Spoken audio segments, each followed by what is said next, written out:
ചേട്ടാ നമസ്കാരം. നമസ്കാരം. നമ്മുടെ രാജ്യത്ത് നമ്മൾ ആരെ വിശ്വസിക്കും എന്നുള്ളതാണ് എന്റെ ചോദ്യം. നമ്മുടെ രാജ്യത്ത് നമ്മൾ ആരെ വിശ്വസിക്കും? ഇത് ഞാൻ ചോദിക്കാനുള്ള പ്രധാനപ്പെട്ട കാരണം വൈറ്റ് കോളർ ടെററിസം.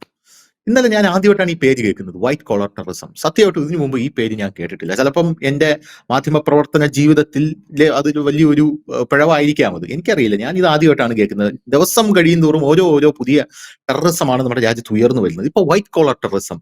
കഴിഞ്ഞ ദിവസം ഒരു പുൽവാമ ഡോക്ടർ മുജാമിൽ ഷക്കീർ എന്നാണ് അയാളുടെ പേര്, രാജ്യം ചർച്ച ചെയ്തതാണ്. അദ്ദേഹത്തിന്റെ വീട്ടിൽ നിന്നും 2500 കിലോഗ്രാം സ്ഫോടക വസ്തുക്കൾ കണ്ടെടുക്കുന്നു. ഇയാൾക്ക് ജെയ്ഷെ മുഹമ്മദുമായിട്ട് ബന്ധം, പോരാത്തതിന് ലഷ്കർ ഇ ത്വയ്ബയുമായിട്ടുള്ള ബന്ധം ഉണ്ടെന്നൊക്കെ നമ്മുടെ ഏജൻസികൾ സ്ഥിരീകരിക്കുന്നു. അത് കഴിഞ്ഞിട്ട് ആദിൽ റത്തർ എന്ന് പറഞ്ഞ വേറൊരു അനന്തനാഗിലെ ഗവൺമെന്റ് മെഡിക്കൽ കോളേജിലെ ഒരു ഡോക്ടർ, ഈ ഡോക്ടറിന്റെ പക്കൽ നിന്നും അമോണിയം നൈട്രേറ്റ് റൈഫിൾ തോക്കുകൾ, AK-47 തോക്കുകൾ, ഇറ്റാലിയൻ മെയ്ഡ് റൈഫിളുകൾ, ഇതെല്ലാം കണ്ടെടുക്കുന്നു. 350 കിലോഗ്രാമാണ് അമോണിയം നൈട്രേറ്റ് കണ്ടെടുത്തത്. അതിനുശേഷം നമ്മുടെ രാജ്യത്ത് വേറൊരു ഡോക്ടർ, അതൊരു വനിതാ ഡോക്ടറാണ്, അവരുടെ കൈവശം നിന്നും ഒരു പിസ്റ്റൽ കണ്ടെടുക്കുന്നു. അതിനുശേഷം ഇവരുടെ എല്ലാം പശ്ചാത്തലത്തിൽ ഡോക്ടർ അഹമ്മദ് മൊഹിയുദ്ദീൻ സയ്യിദ് എന്ന് പറയുന്ന വേറൊരു ഡോക്ടറുടെ പക്കൽ അടുത്ത അന്വേഷണം എത്തുന്നു. അങ്ങനെ ടോട്ടൽ 7 ഡോക്ടർമാരെയാണ് കഴിഞ്ഞ ദിവസം പിടിച്ചെടുത്തിരിക്കുന്നത്, പല ഭാഗങ്ങളിൽ നിന്നും. ഫരീദാബാദിലാണ് ഇതിന്റെ തുടക്കം. അപ്പോ ഇവർക്ക് കശ്മീരുമായിട്ട് അഭേദ്യമായിട്ടുള്ള ബന്ധമുള്ള ഡോക്ടർമാരാണ് ഇവരെല്ലാവരും എന്ന് പറയുന്നത്. ഇതേ തുടർന്ന് ജമ്മു കാശ്മീരിൽ ഒരു വലിയ റെയ്ഡിലാണ് ഈ ബാക്കിയുള്ള 5 പേരെയും അറസ്റ്റിലായതും അനുബന്ധമായിട്ടുള്ള കാര്യങ്ങളെല്ലാം മുന്നിലേക്ക് പോകുന്നതും. അപ്പൊ ഈ ഒരു സാഹചര്യത്തിൽ ഇത് ഒരു പുതിയൊരു അറിവാണ്. അതിനുശേഷമാണ് നമ്മുടെ ഡൽഹിയില് വമ്പൻ സ്ഫോടനം ഉണ്ടായത്. അപ്പൊ ഈ സ്ഫോടനം ഉണ്ടായപ്പോൾ തന്നെ എല്ലാവരും ഇവരെ കുറിച്ചാണ് ചർച്ച ചെയ്തത്. കാരണം രാവിലെ ഇവരുടെ പക്കൽ നിന്നും നമ്മുടെ സേന, നമ്മുടെ ഇന്റലിജൻസ് അടുത്തെത്തി. അതായത് ഇവരുടെ അടുത്തെത്തി, ഇങ്ങനെ ഒരു സംഭവം പ്ലാൻ ചെയ്യുന്നുണ്ട് എന്ന് പറഞ്ഞാൽ അതിന് അടുത്തെത്തി കഴിഞ്ഞു. പക്ഷെ അടുത്തെത്തി കഴിഞ്ഞെങ്കിലും ഇവർ അവരുടെ പ്ലാനിൽ വിജയിച്ചു എന്ന് പറയേണ്ട ഒരു സാഹചര്യം ഉണ്ടായി. കാരണം അവിടെ ഡൽഹിയിൽ സ്ഫോടനം നടന്നു, 13 പേര് കൊല്ലപ്പെട്ടു. പക്ഷെ നമ്മുടെ ടേക്ക് എന്ന് പറയുന്നത്, അങ്ങനെയാണെങ്കിൽ എല്ലാ തുറകളിലും ഈ ഭീകരവാദികൾ ഇതുപോലെ പതിയിരിക്കുന്നുണ്ടായിരിക്കും എന്നുള്ളതാണ്. നമ്മൾ ഹുജിയെ കുറിച്ച് നമ്മൾ പറഞ്ഞിട്ടുണ്ടായിരുന്നു, നമ്മൾ ഉൾഫയെ കുറിച്ച് പറഞ്ഞിട്ടുണ്ടായിരുന്നു. എന്തിനു പറയുന്നു, പാകിസ്ഥാനിൽ ഈ ഒരു വാർത്ത, അല്ലെങ്കിൽ ഈ ഒരു ഭീകരവാദത്തിന്റെ ഈ ഒരു വാർത്തകൾ കൃത്യമായിട്ട് ഫോളോ ചെയ്യുന്ന ഒരു ചാനൽ എന്ന നിലയിൽ പറയേണ്ട ഒരു കാര്യം നമ്മൾ കൃത്യമായിട്ട് പറയുന്നുണ്ട്. ബംഗ്ലാദേശിൽ പാകിസ്ഥാന്റെ ജനറലായിട്ടുള്ള ഷാഹിദ് സംസാദ് മിർസ വന്നിറങ്ങിയിട്ടുണ്ട്. കഴിഞ്ഞ ദിവസം നമ്മൾ പറഞ്ഞിരുന്നു, ബംഗ്ലാദേശിൽ അവിടെ അവരുടെ പടക്കപ്പൽ വന്നിറങ്ങിയിട്ടുണ്ട്. ചരിത്രത്തിൽ, അതായത് ബംഗ്ലാദേശ് ഉണ്ടായിക്കഴിഞ്ഞ ചരിത്രത്തിൽ ആദ്യമായിട്ടാണ് അവരുടെ പടക്കപ്പൽ അവിടെ വന്നിറങ്ങുന്നത്. അതിനുശേഷം ബംഗ്ലാദേശിൽ ഈ പാക്കിന്റെ ISIയുടെ പല തലവന്മാരും വന്നിറങ്ങിയിട്ടുണ്ട്. അവർ അവിടെ ഭീകരവാദികൾക്ക് ട്രെയിനിങ് കൊടുക്കുകയാണ്. എന്തിനാണ്? വടക്ക് കിഴക്കൻ സംസ്ഥാനങ്ങൾ വഴി ഇന്ത്യയിലേക്ക് കടത്തിവിട്ട് വലിയ പുരാതന ക്ഷേത്രങ്ങൾ സ്ഫോടനത്തിൽ തകർക്കാം. ഇതാണ് അവരുടെ പദ്ധതി എന്ന് പറയുന്നത്. അപ്പോൾ ഇന്നലെ വന്നൊരു വാർത്ത എന്ന് പറഞ്ഞാൽ, ഈ സ്ഫോടനം ഉണ്ടായ അടുത്ത നിമിഷം ഇന്നലെ ആഭ്യന്തര മന്ത്രാലയം ഓർഡർ കൊടുക്കുകയാണ്. അതായത് രാജ്യത്തെ പുരാതനമായിട്ടുള്ള ക്ഷേത്രങ്ങൾക്കെല്ലാം സുരക്ഷ കൂട്ടിക്കൊള്ളാൻ പറയുകയാണ് അവര്. നമ്മുടെ പത്മനാഭസ്വാമി ക്ഷേത്രമായിക്കൊള്ളട്ടെ, ഉജ്ജയിൻ ക്ഷേത്രമായിക്കൊള്ളട്ടെ, അയോധ്യ രാമക്ഷേത്രമായിക്കൊള്ളട്ടെ, എല്ലാത്തിനും പെട്ടെന്ന് സുരക്ഷ കൂട്ടിക്കൊള്ളാൻ പറയുകയാണ്. രാജ്യത്തെ എല്ലാ റെയിൽവേ സ്റ്റേഷനുകളിലും സുരക്ഷ കൂട്ടിക്കൊള്ളാൻ പറയുകയാണ്. കേരളത്തിന് പ്രത്യേക നിർദ്ദേശം കൊടുക്കുകയാണ്. നിങ്ങളിവിടെ എന്തെങ്കിലും ഒരു അൺനാച്ചുറൽ ആയിട്ട് ഒരു ഇൻസ്റ്റൻസ് കണ്ടു കഴിഞ്ഞാൽ 112 നമ്പറിൽ വിളിച്ച് പറയണം എന്ന് പറയുകയാണ്. അപ്പോൾ വലിയ ഒരു ഭീകരാന്തരീക്ഷം രാജ്യത്ത് ഇന്നലെ രാത്രിയോടുകൂടി സൃഷ്ടിക്കാൻ ഇവർക്ക് കഴിഞ്ഞു എന്നുള്ളതാണ്. അപ്പൊ എന്റെ ചോദ്യം, നമ്മൾ ആരെ വിശ്വസിക്കും? നമ്മൾ എവിടെ പോയി നമ്മൾ ഈ കാര്യങ്ങൾ അവസാനിപ്പിക്കും? വൈറ്റ് കോളർ ടെററിസം പുതിയ വാക്കല്ല, പുതിയ രീതിയുമല്ല. നമ്മുടെ ഇന്ത്യയിൽ കുറച്ചുകൂടെ സുപരിചിതമായിട്ട് ഇതിന് മറ്റൊരു പേരുണ്ട്. ധനുഷ് കേട്ടിട്ടുണ്ടോ, പ്രേക്ഷകരും കേട്ടിട്ടുണ്ടാകും. അർബൻ നക്സലുകൾ എന്ന് കേട്ടിട്ടുണ്ടോ? ഈ അർബൻ നക്സലുകൾ എന്ന് പറയുന്നത് സർക്കാരിലൊക്കെ ജോലി ചെയ്യുന്ന, വിവിധ മേഖലകളിൽ ജോലി ചെയ്യുന്ന സർക്കാർ ഉദ്യോഗസ്ഥന്മാരാണ് നക്സൽ ആശയങ്ങൾ പേറുന്നവർ. അവരാണ് ഇവർക്ക് ഫണ്ട് ചെയ്യുന്നത്, അവരാണ് ഇവരുടെ സന്ദേശവാഹകരായിട്ടുള്ളത്.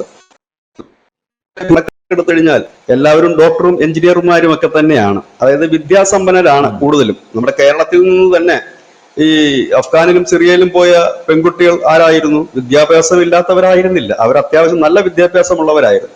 അപ്പൊ വിദ്യാഭ്യാസമുള്ളവർ വലിയ രീതിയിൽ തന്നെ ഇതിൽ വരുന്നുണ്ട്. അപ്പൊ വൈറ്റ് കോളർ ജോബ് എന്ന് പറയുമ്പോൾ ഈ പറയുന്ന ഇപ്പൊ നമ്മുടെ രാജ്യത്ത് ഇപ്പൊ ഈ ഇസ്ലാമിക ടെററിസത്തിലേക്ക് അത് വന്നു എന്നേ ഉള്ളൂ.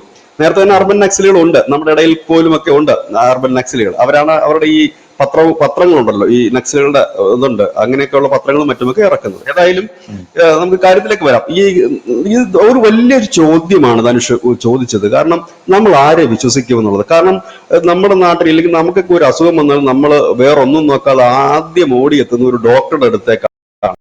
ആ തന്നെ ഒരു കൊടും ഭീകരനാണ് എന്ന് പറയുമ്പോൾ ഇനി ഇത്തരം ആളുകളെ ജനം സംശയത്തോടെ കാണില്ലേ? ചിലപ്പോൾ അതിനകത്ത് മിടുക്കന്മാരായ ഡോക്ടർമാർ കാണും.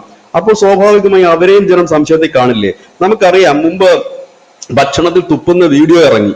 അതിന് പിന്നാലെ ഈ ഹോട്ടലുകളെല്ലാം ആ ഒരു പ്രത്യേക സർട്ടിഫിക്കറ്റ്, ഹലാൽ സർട്ടിഫിക്കറ്റ് എടുത്ത് മാറ്റേണ്ട അവസ്ഥയിലേക്ക് വന്നു. കാരണം ജനം അത് ബഹിഷ്കരിച്ചു തുടങ്ങി. വലിയ രീതിയിൽ തന്നെ അത്തരം കടകളും കാര്യങ്ങളും നോർത്ത് ഇന്ത്യയിലും പിന്നീട് കേരളത്തിലും ബഹിഷ്കരിക്കപ്പെടുന്ന ഒരു സാഹചര്യം വന്നു. ഇതിലേക്കാണ് ഇപ്പോൾ ഈ ഡോക്ടർമാരുടെ ഒരു സംഖ്യ കൂടി വരുന്നു. 7 ഡോക്ടർമാർ എന്ന് പറയുന്നത് ചെറിയ ഒരു സംഖ്യയല്ല എന്നുള്ളതാണ്. അത് മാത്രവുമല്ല, ഇതിൽ ഞെട്ടിപ്പിക്കുന്ന മറ്റൊരു വാർത്തയാണ് ഇതിനകത്തുള്ളത്. കാരണം ഇവര് റൈസിൻ എന്ന് പറയുന്ന കൊടും വിഷം നിർമ്മിക്കാൻ ഇവർ പദ്ധതി ഇട്ടിരുന്നു എന്നുള്ളതാണ്. അതിനു വേണ്ടിയിട്ട് ഈ ഓയിലും റൈസിൻ എന്ന് പറയുന്ന ഒരു കൊടും വിഷം ഉണ്ടാക്കാനായിട്ട് ഈ ആവണക്കെണ്ണ അടക്കമുള്ള പോയിസൺ ഉണ്ട്. അപ്പൊ ഇവരെന്തിനാണ് ഈ പോയിസൺ വെച്ചിരിക്കുന്നത്? അവിടെ വരുന്ന പേഷ്യൻസിന് ഇഞ്ചക്ഷൻ നൽകി കൊല്ലാനാണോ, അതോ സ്ലോലി അവർക്ക് പോയിസൺ നൽകി കൊല്ലാൻ വേണ്ടിയിട്ടാണോ എന്നുള്ളൊരു ചോദ്യം കൂടി അവിടെ വരുന്നുണ്ട്. അവരുടെ കയ്യിൽ നിന്ന് അതിന്റെ ഓയിൽസും കാര്യങ്ങളും ഒക്കെ പിടിച്ചെടുത്തിട്ടുണ്ട്. അപ്പോൾ അവരുടെ അത് മാത്രവുമല്ല, ഇന്നലെ തന്നെ ഞാൻ പറഞ്ഞിരുന്നു, എനിക്ക് ന്യൂസ് ഇന്ത്യ മലയാള വാർത്ത നൽകിയിരുന്നു.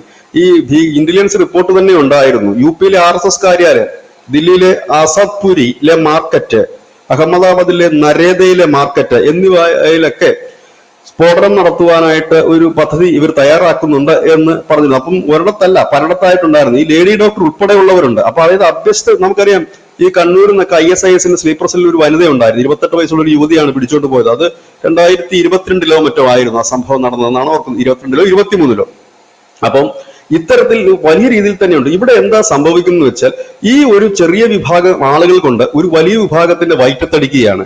കാരണം സ്വാഭാവികമായി നാളെ ഇത്തരത്തിൽ ഒരു ആളുടെ അടുത്തേക്ക് ചെല്ലുന്ന ഒരു പേഷ്യന്റ് പേടിക്കും, മടിക്കും. അത്തരക്കാരുടെ ഹോസ്പിറ്റലുകളിൽ തന്നെ പോകാനായിട്ട് ഭയക്കും. കാരണം ഇപ്പൊ ഇത്തരത്തിലുള്ള കൊടും വിഷങ്ങളും മറ്റുമൊക്കെ നിർമ്മിക്കുന്ന രീതിയിലേക്ക് നമ്മൾ കണ്ടിട്ടുണ്ട്. ഇപ്പൊ ലോകത്തിന്റെ ഒരു രീതി മാറിയിരുന്നു, ടെററിസത്തിന്റെ ഒരു രീതി മാറിയിരുന്നു. പണ്ട് ഈ ബോംബ് സ്ഫോടനം വെടിവെപ്പുമായിരുന്നെങ്കിൽ അതിൽ നിന്നൊക്കെ ടെററിസം മാറി ഒരുപാട്. വണ്ടി ഇടിച്ചു കയറ്റുക, കത്തിക്കുത്ത്, വിഷം നൽകുക, അങ്ങനെയൊക്കെയുള്ള കാര്യങ്ങളാണ് അവർ ചെയ്യുന്നത്. പൊതുവിലുള്ള ഈ ടെററിസ്റ്റുകളെ സംബന്ധിച്ച് അവർക്ക് കൊടുക്കുന്ന നിർദ്ദേശം എന്ന് വെച്ചാൽ ഒരാളെ കൊല്ലുക എന്നുള്ളതല്ല, ഒരു ആക്രമണത്തിൽ തന്നെ കൂടുതൽ പേർക്ക് കാഷ്വാലിറ്റി ഉണ്ടാക്കുക. അതാണ് അവരെ ഇതിലേക്ക് പ്രാപ്തരാക്കുന്നത്. ഇത് സ്വാഭാവികമായി സംഭവിക്കുന്നത് എന്താണെന്ന് വെച്ച് കഴിഞ്ഞാൽ, ഈ ഡോക്ടർമാർ ഇത്തരത്തിലാണ്. ഇനി ഇതിൽ ആരെയാണ് നമ്മൾ വിശ്വസിക്കേണ്ടത്? നമുക്ക് ശരിക്കും പറഞ്ഞാൽ നമ്മളൊരു ദൈവത്തെ പോലെ തന്നെയാണ് ഒരു ഡോക്ടറെയും കാണുന്നത്. നമുക്കൊരു അത്യാവശ്യം വന്നു കഴിഞ്ഞാൽ ഓടിച്ചെല്ലേണ്ട, സാധാരണപ്പെട്ടവർ ഓടിച്ചെല്ലുന്നിടത്ത് ഡോക്ടർമാരാണ്. ഇതിനകത്ത് ഒരാൾ മെഡിക്കൽ കോളേജിലെ ഡോക്ടറാണ്. അതിനകത്ത് ഒരാൾ ഈ ധനുഷ് നേരത്തെ സൂചിപ്പിച്ച ഈ അഹമ്മദ് മൊയ്തീൻ എന്ന് പറയുന്ന ആൾ ഓൺലൈനിൽ കൂടെ പരിശോധിക്കും. അദ്ദേഹം ഒരു ഭക്ഷണശാല നടത്തുന്നുണ്ട്. അവിടെയാണ് അത് ശ്രദ്ധിക്കേണ്ടത്. ഒരു ഭക്ഷണശാല അദ്ദേഹം നടത്തുന്നുണ്ട്. നാളെ അദ്ദേഹം ഇതേപോലൊരു വിഷം ഉണ്ടാക്കി വെച്ചിട്ട് ഈ ഭക്ഷണശാലയിലെ കൂടെ അവിടെ വരുന്നവർക്ക് കൊടുത്താലുള്ള അവസ്ഥ എന്താകും?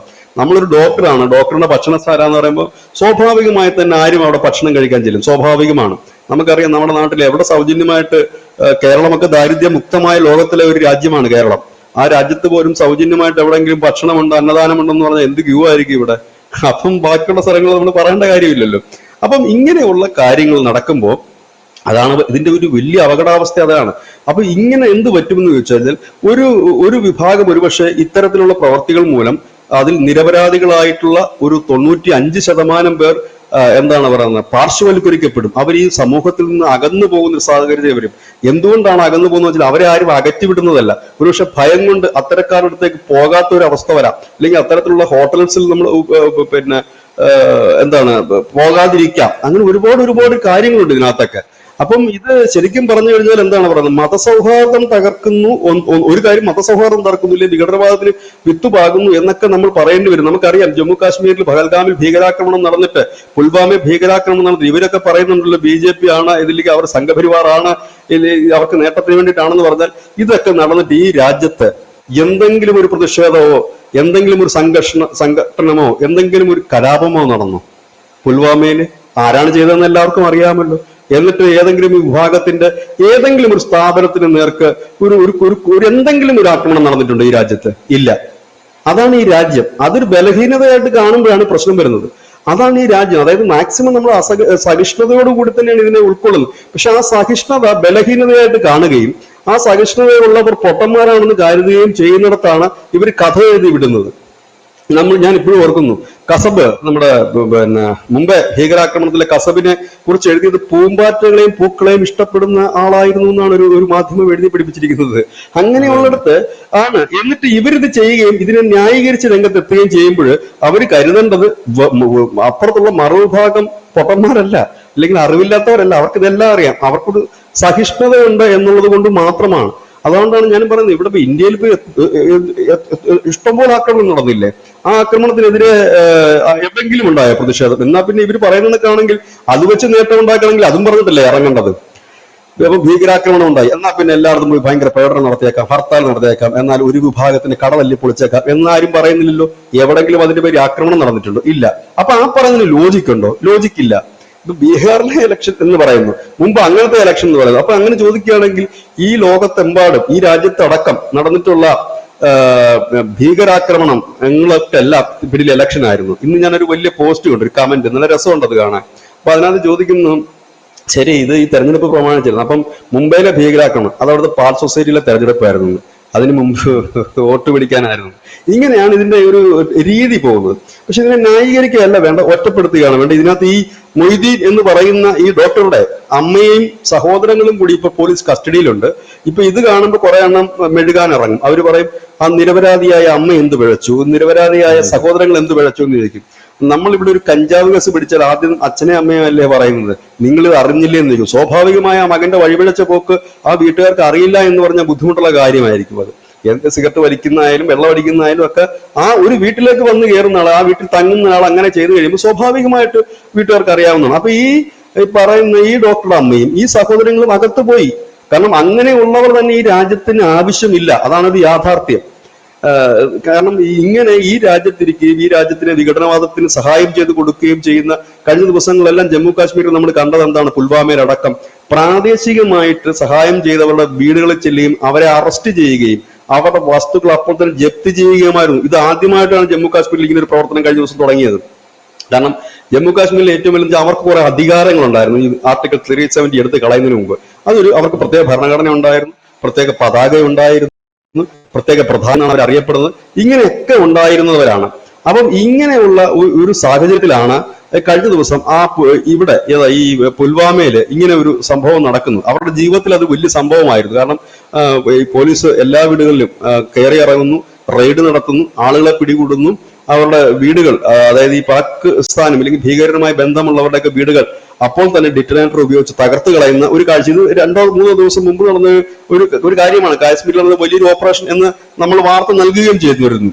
ഇതൊക്കെയാണ് ഇവര് ഈ നിലയിലേക്ക് പോയില്ല എന്നുണ്ടെങ്കിൽ നമ്മുടെ രാജ്യം ഒരു വലിയ വിപത്തിലേക്കായിരിക്കും. കാരണം ഇങ്ങനെയുള്ളവർ ഈ ഭൂമിയിൽ ജീവിക്കാൻ, പ്രത്യേകിച്ച് നമ്മുടെ രാജ്യത്ത് ജീവിക്കാൻ യാതൊരു അർഹതയോ ദയോ അവർ അർഹിക്കുന്നില്ല. ആ ഒരു പരമ്പര ഇവിടെ ഉണ്ടാകാനേ പാടില്ല. കാരണം രാജ്യത്തെ തന്നെ തകർക്കുകയാണ്. നിരപരാധികളെ കൊന്നൊടുക്കുന്നവർക്ക് അവരെ എന്തിനാണ് ഈ രാജ്യത്തിന് ആവശ്യം? അത് അവരുടെ ആ ഒരു പരമ്പര, അതായത് അവരുടെ കുടുംബം, അമ്മയായാലും സഹോദരനായാലും ഇല്ല അവരെ ചുറ്റിപ്പറ്റി നിൽക്കുന്ന ആ ടീമുകളായാലും ഒക്കെ ഈ രാജ്യത്തിനോട് ചെയ്യുന്ന ദ്രോഹത്തിനെ വെച്ചു പൊറുപ്പിക്കാൻ കഴിയില്ല, മാപ്പ് നൽകാൻ കഴിയില്ല. ഏതായാലും ഈ പറയുന്ന വൈറ്റ് കോളർ ടെററിസം എന്ന് പറയുന്നത് ഒരു വലിയ വിപത്തായി മാറിയിരിക്കുന്നു. അതായത് നമ്മളൊന്നും ഒട്ടും പ്രതീക്ഷിക്കാത്ത ഒരു മേഖലയിലേക്ക് കൂടി അത് കടന്നിരിക്കുന്നു എന്നുള്ളതാണ്. ഇനി അടുത്തത് എഞ്ചിനീയർമാർ നേരത്തെ മുതൽ തന്നെ ഈ ഭീകരന്മാരുടെ ഇടയിലുണ്ട്. പ്രധാനപ്പെട്ട ടെററിസ്റ്റുകളുടെ പേരെടുത്താൽ തന്നെ എഞ്ചിനീയർ എന്നുകൂടി ചേർത്തിട്ടാണ് ഇത് വരുന്നത്. എല്ലാം അഭ്യസ്തവിദ്യരാണ് എല്ലായിടത്തും പോകുന്നത്. അപ്പോൾ ഇത്തരത്തിൽ അവർ കൂടി ഇറങ്ങുകയാണ്. അതായത് അവസാനത്തെ പോരാട്ടത്തിന് വേണ്ടിയിട്ടാണ് അവർ ഇറങ്ങുന്നത്. നമ്മൾ കണ്ടതാണ് കഴിഞ്ഞ കുറെ ദിവസങ്ങളായിട്ട് ഈ രാജ്യത്ത്, കൃത്യമായി പറഞ്ഞാൽ കഴിഞ്ഞ 30 ദിവസമായിട്ട് ഈ രാജ്യത്ത് സംഭവിച്ചത് എന്താണ്? നേപ്പാളിൽ നടന്ന ജൻസി കലാപത്തിന് ശേഷം ഇവിടെ നിരന്തരം ചില മാധ്യമങ്ങളും ചില രാഷ്ട്രീയക്കാരും ഒക്കെ പറയുന്നു ഉടൻ തന്നെ ഇവിടെ ജൻസി കലാപം ഉണ്ടാകും, അവസാനം സഹികെട്ടൊരു രാഷ്ട്രീയ അലറിക്കരഞ്ഞുകൊണ്ട് പറയുന്നു, ജൻസികളെ നിങ്ങൾ എങ്ങനെങ്കിലും ഒക്കെ ഒന്ന് തെരുവിലിറങ്ങൂ, എന്തെങ്കിലും ഒക്കെ ഒന്ന് കാണിച്ചു കൂട്ടൂ എന്ന് പറയുന്നു. ഇതൊന്നും അത് ഏത് വിധേനയും അധികാരം പിടിക്കാനും ഈ രാജ്യം തകർക്കാനും വേണ്ടി ശ്രമിക്കുന്ന ഒരു വിഭാഗമാണത്. അവരെ നമ്മൾ കുറ്റപ്പെടുത്തിയിട്ട് കാര്യമില്ല. കാരണം അത് അവരുടെ ഒരു ജനറ്റിക്കിന്റെ പ്രശ്നമാണത്. അപ്പം അത് നമുക്ക് മാറ്റാൻ കഴിയില്ല. പക്ഷെ ഇതൊരു വലിയ കാരണം ഇനി നമുക്ക് എല്ലാവരും സംശയത്തിൽ കാണേണ്ടതായി വരും. അതാണ് ഇതിന്റെ ഒരു യാഥാർത്ഥ്യം. ആ നിലയിലേക്ക് പോകുന്നത്. കാരണം ഒരു ഡോക്ടറെ എങ്ങനെ വിശ്വസിച്ച് നമ്മൾ പോകും? ഇല്ലെങ്കിൽ മറ്റേതെങ്കിലും മേഖലയിൽ ഇത്തരത്തിൽ വന്ന അവർ നമ്മൾ എങ്ങനെ വിശ്വസിച്ച് പോകും എന്നുള്ളതാണ്. മുമ്പ് നമ്മൾ ഇതിനൊക്കെ അർബൻ നക്സലുകളെ കുറിച്ച് കേട്ടിരുന്നു, പറഞ്ഞിരുന്നു.